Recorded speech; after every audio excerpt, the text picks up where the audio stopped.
Dear students, I welcome all of you for this session on partial ordering relation and equivalence relations. Myself, Kiran MP, I am working as assistant professor in the Department of Computer Science and Engineering in Government Engineering College, Kushalnagar. Let us have a look at agenda of this session.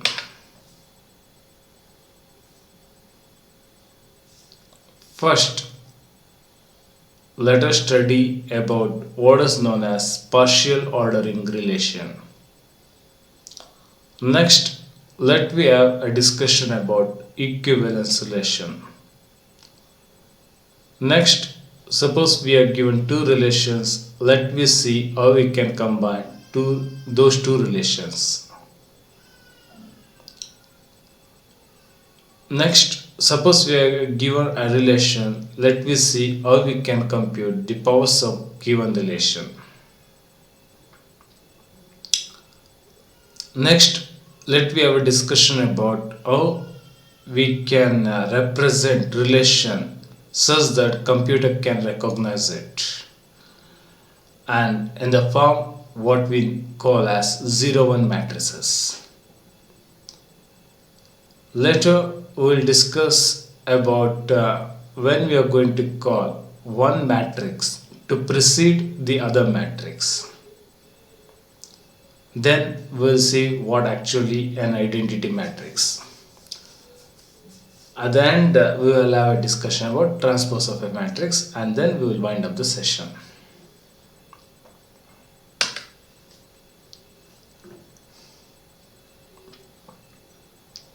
Partial ordering relation. See, assume you are given one set A. Also, you are given one relation R defined on set A. And suppose that relation R defined on set A is reflexive, is antisymmetric and transitive. Then we call such relation R defined on A to be a partial ordering relation. I repeat, a relation R defined on any set A is said to be partial ordering relation if that relation is reflexive, antisymmetric and transitive. Let us have a look at example 1. Here I have given you a set A with 6 elements 1, 2, 3, 4, 6, 12. So when you analyze the elements of set A, you see those elements are nothing but the positive integer divisors of 12. And in this example, I have defined a relation R on A with the definition that suppose X and Y are two elements of set A, X is related to Y if and only if X exactly divides Y.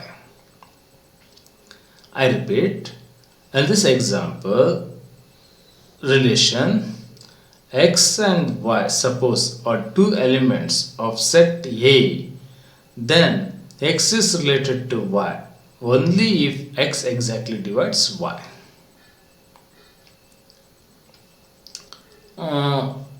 See, with this definition, okay, we see R to be a set with ordered pairs 1, 1, 1, 2, 1, 3, 1, 4, 1, 6, 1, 12, 2, 2, 2, 4, 2, 6, 2, 12, 3, 3, 3, 6, 3, 12, 4, 4, 4, 12, 6, 6, 6, 12 and 12, 12. Now just analyze this relation R.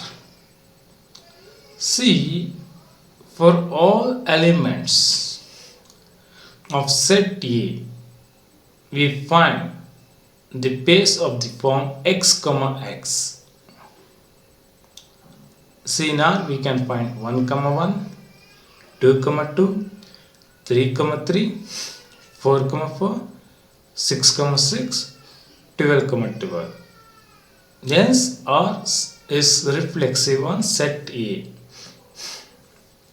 Now, suppose if I want to call R to be antisymmetric, okay, if there exist two pairs of the form A, B and B, A, then A should be equal to B.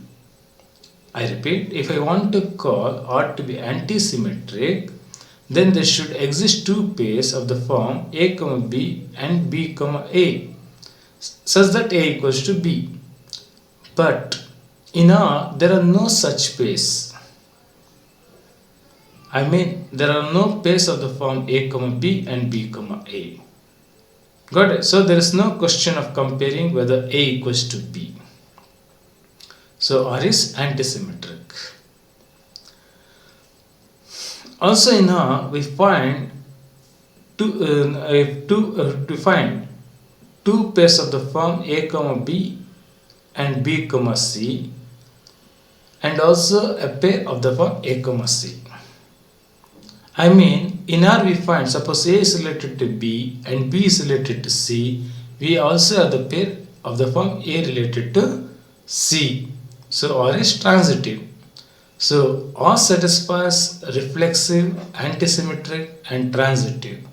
So hence R is a partial ordering relation.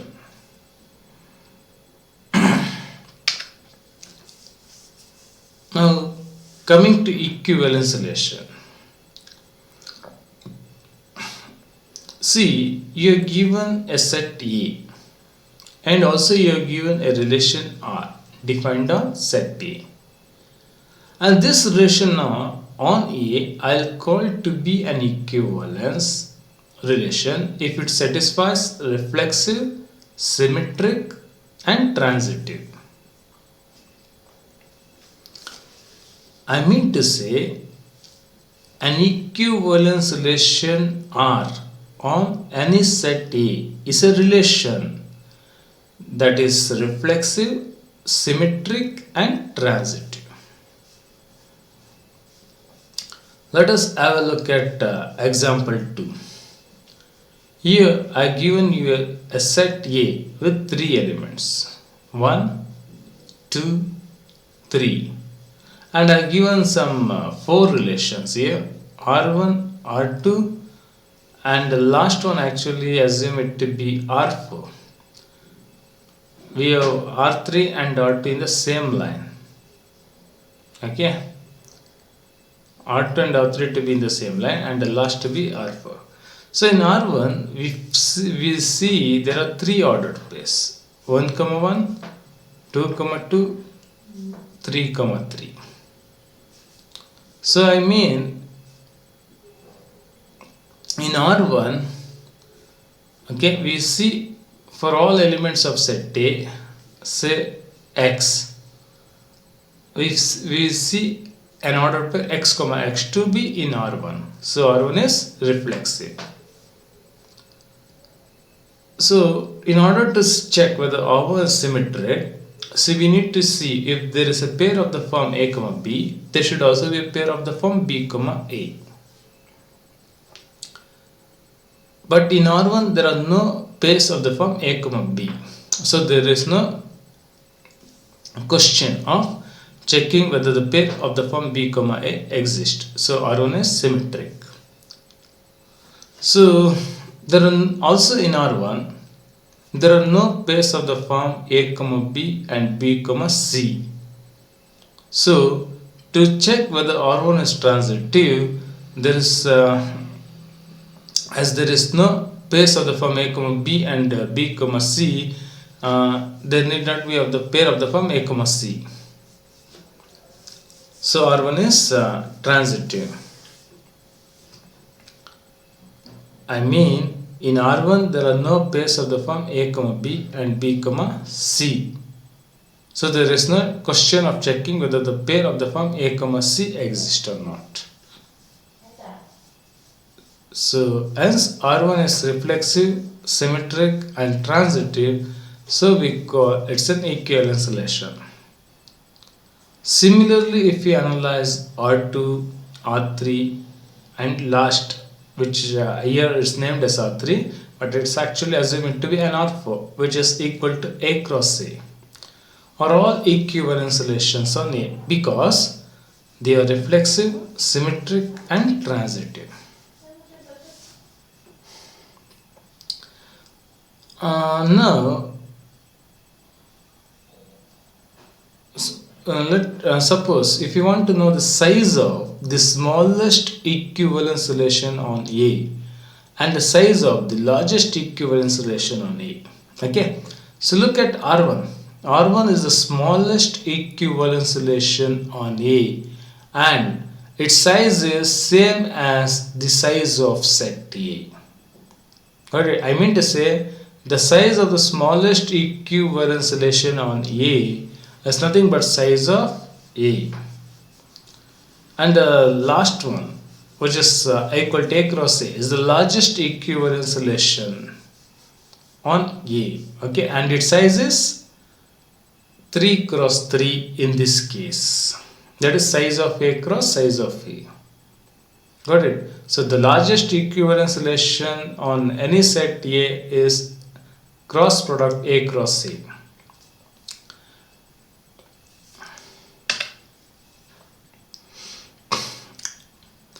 Now let us have a discussion about composite relation. See, assume you are given three sets A, B and C. Okay, now let us have two relations R1 and R2.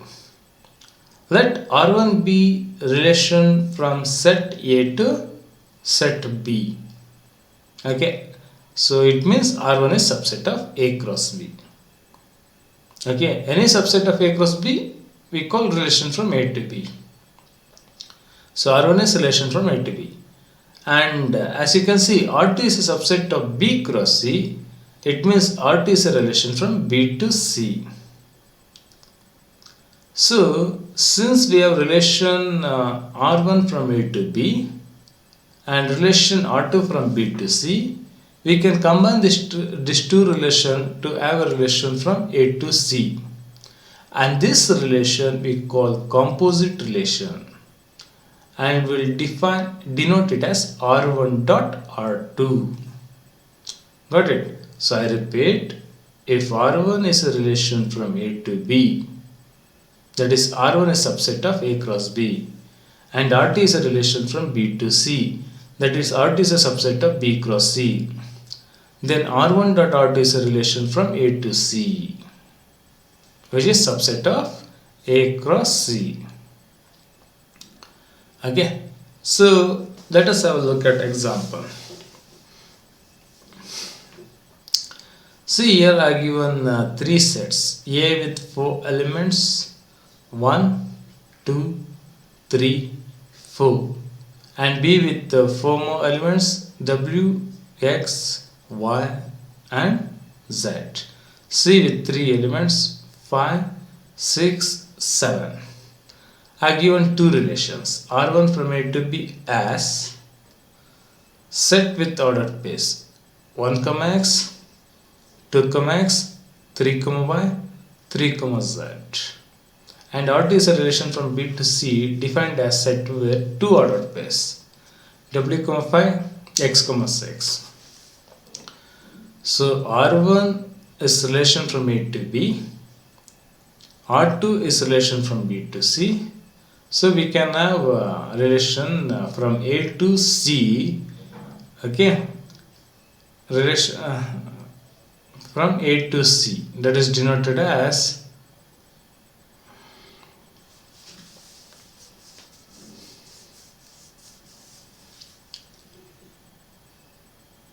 R1 dot R2. I repeat, I have given two relation R1 from A to B, R2 from B to C. So R1 dot R2 is a relation from A to C. Got it? So what is R1 dot R2? It's a relation from A to C. Okay, R1 dot R2 is a relation from A to C. Next, also I have given one more relation from B to C, that is R3. So now let me combine relation R1 and R3. So R1 is a relation from A to B, R3 is a relation from B to C.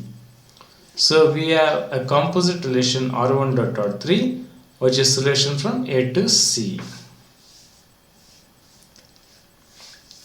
See the ordered pairs for R1 dot R2. There are two ordered pairs 1, 6, 2, 6. So let me tell you how we obtained that.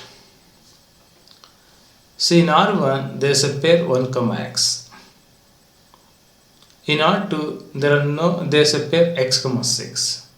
So 1, x from R1. When I combine with x, 6 in R2, I am going to get a pair 1, 6 for R1 dot R2. Got it? So similarly, there is a pair 2, x in R1 and x, 6 in R2. So now when I combine this pairs 2, x in R1 and x, 6 in R2, I am going to get a pair 2, 6 in R1 dot R2.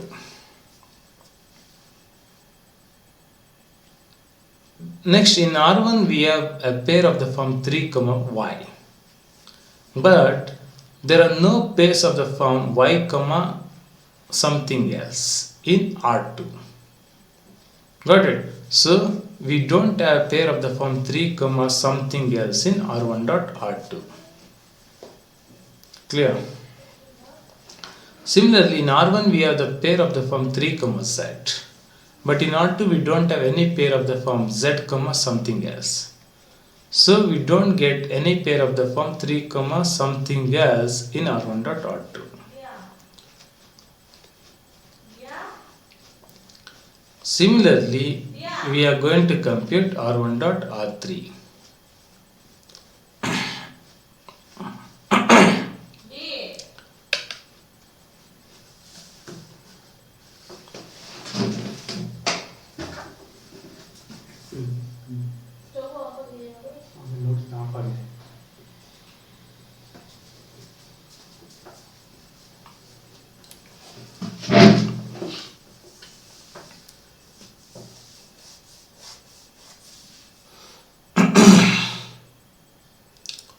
Now let us have a discussion about powers of relation.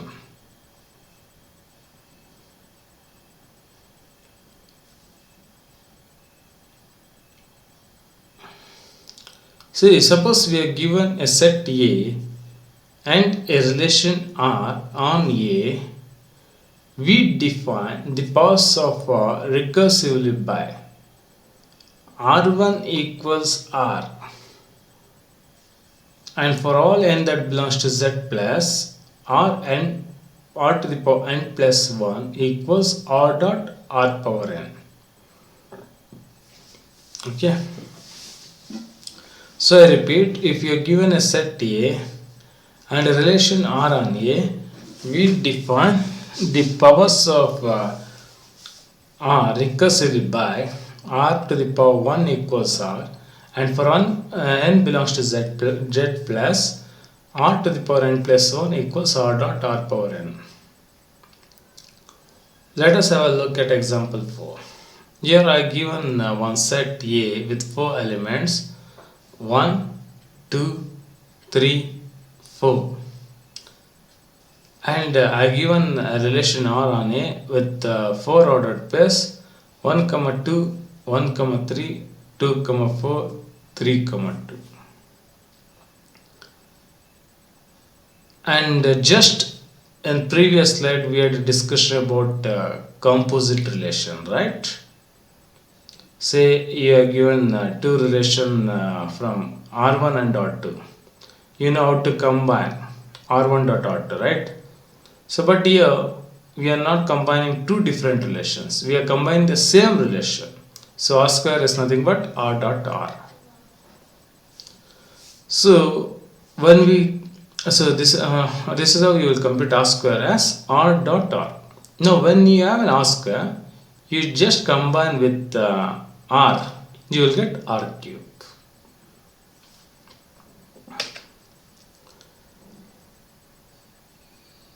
Now, let us have a look at an important topic, computer recognition, 0-1 matrices.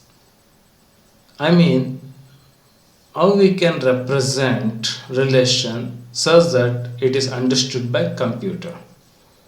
Okay, the representation we choose is what is known as M by N 0-1 matrix. M by N 0-1 matrix.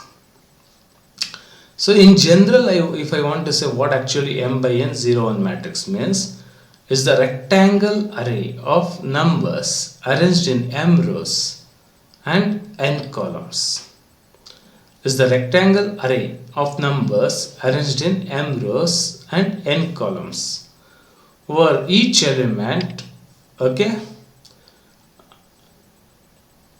each element, okay, might be either 0 or 1. I mean to say, all the numbers arranged in M rows and N columns can be either 0 or 1.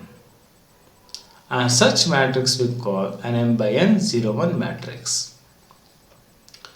So let us have a look at example 5. Here I have given a 3 by 4 matrix, and all elements in this matrix C are only zeros or 1. So we call it as 0-1 matrix. Okay, in this case, okay, we as usual in arithmetic we do addition, subtraction, multiplication, right?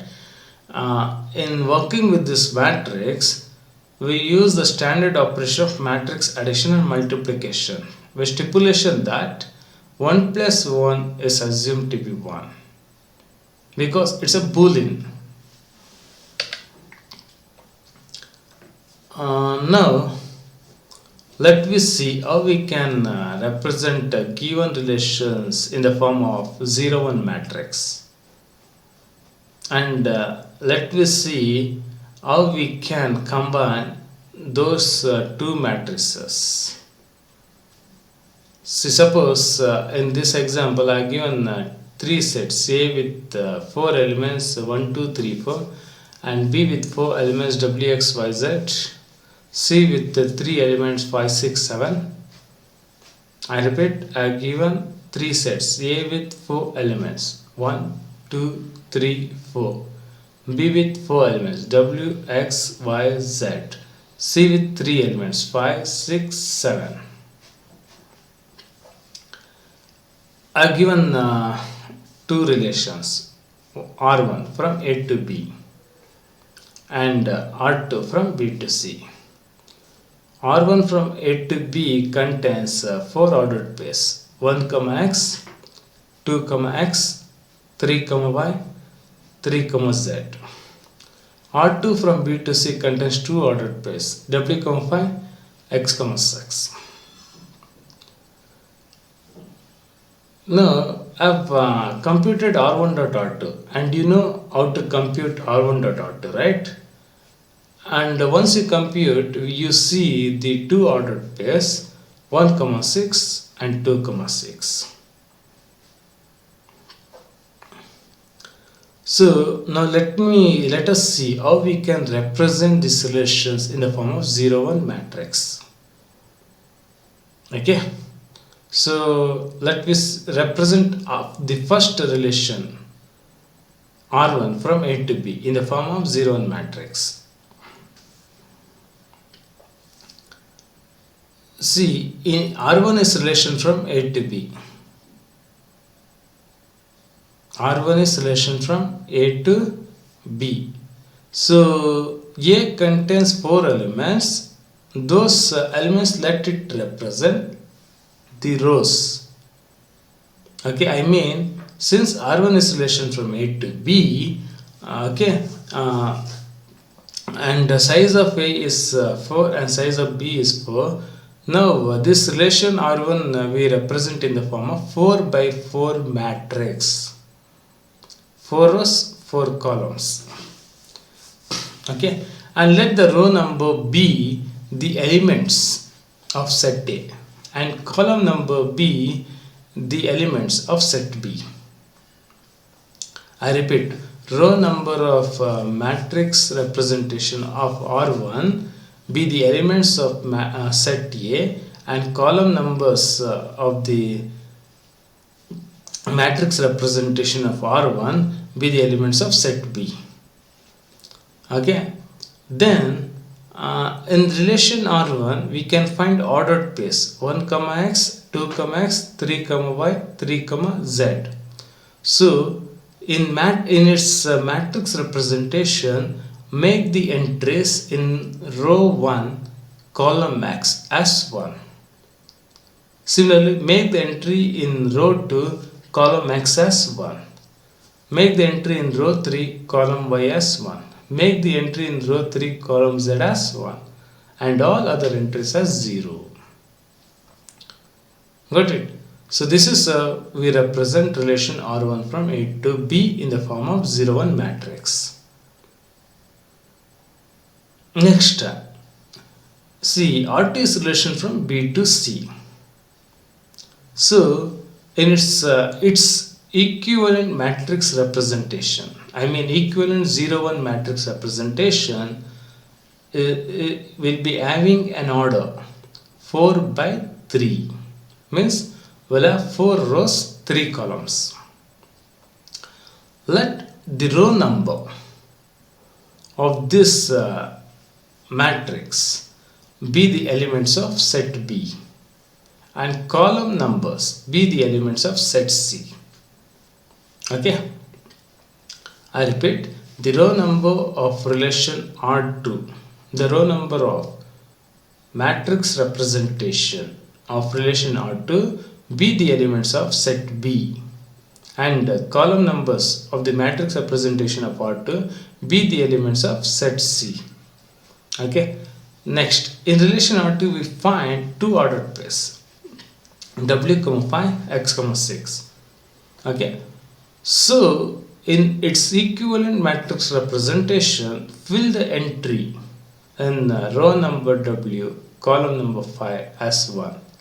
Also the row number X, column number 6 as 1 and rest all make as zeros. This is how we represent relation R2 from B to C in the form of 0, 1 matrix. Now let me see how computer computes R1.R2. So we know to code, okay, we know to write a program to multiply two matrices, right? I mean computer can multiply two matrices. So now you multiply matrices M of R1 and M of R2. Okay, you multiply two matrices M of R1 and M of R2, and what the matrix you are going to get is nothing but M of R1 dot R2. I repeat, if you multiply two matrices M of R1 and M of R2, the matrix what you are going to get is M of R1 dot R2. Means it's an equivalent representation of relation R1 dot R2.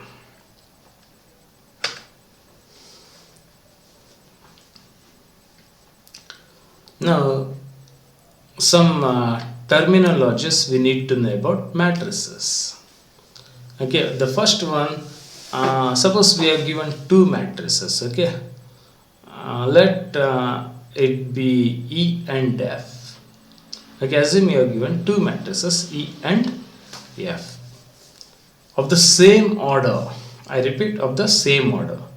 You are given two matrices, say E and F, of the same order.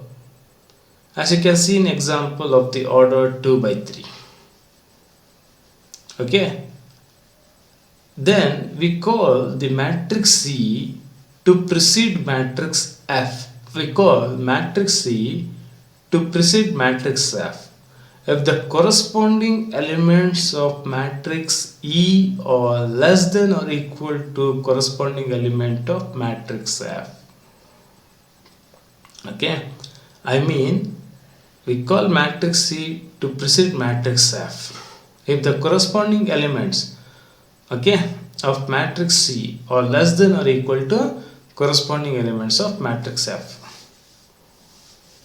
Okay, so when you analyze if you analyze the matrices E and F, okay, all elements of matrix E are less than or equal to its corresponding elements in matrix F. So we call E to precede F. Next, we will see what is known as identity matrix. See, identity matrix means, in general, what I can say, all diagonal elements are 1 and non-diagonal elements are zeros.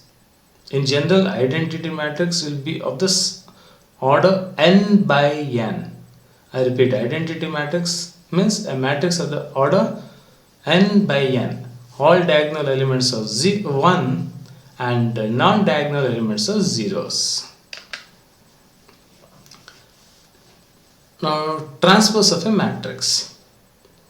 So, and it's very clear, right? You know, transpose of a matrix means interchanging rows and columns. Transpose of a matrix means interchanging rows and columns. See here, I have given A with order 3 by 2. So its transpose is of order 2 by 3. So now, why we had a discussion about matrices like transpose, identity, or E precedes F. Okay, I mean to say, in this matrix, suppose assume that you have a matrix representation of any relation. Okay, see, I mean to say, you are given one relation R. You are given one relation R on A, and also here its equivalent matrix representation. Its equivalent matrix representation. Okay, so now looking at some properties of matrix, we can see what are the properties that relations will satisfy.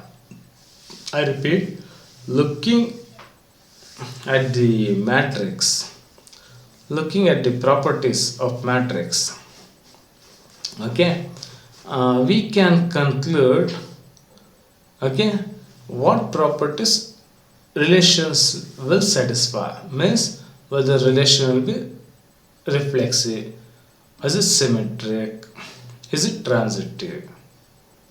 Okay, got it. So got it. See why we had a discussion about matrix and some basics about matrix like identity, transpose, or A precedes F. Okay, because looking at the matrix representation of any relation, okay, we can conclude whether the relation is reflexive, symmetric, transitive. Okay, and it is stated in the theorem. So now assume you have one set A with n elements. I repeat, assume you have one set A with n elements, and also you have a relation R on A. Okay, and let M be the relation matrix for R. I repeat, you have set A with n elements and you have a relation R defined on the set A, and M is the relation matrix for R. Then we can call R to be reflexive. We can call R to be reflexive if and only if identity matrix precedes the matrix. I repeat, R is reflexive if and only if identity matrix of order n by n precedes relation matrix for R. That is I n less than or equal to m. I repeat, R is reflexive if and only if identity matrix less than or equal to, precedes relation matrix. Again, next, R is symmetric if and only if relation matrix for R, that is M, is equivalent to its transpose matrix. So I repeat, R is symmetric if and only if relation matrix, that is M for R, is equivalent to its transpose matrix. Next, R is transitive if and only if n is equal to m square. Okay, I repeat, R is transitive if and only if m is equal to m square. So this is about the agenda of this session. So let me wind up this session. Thank you for listening.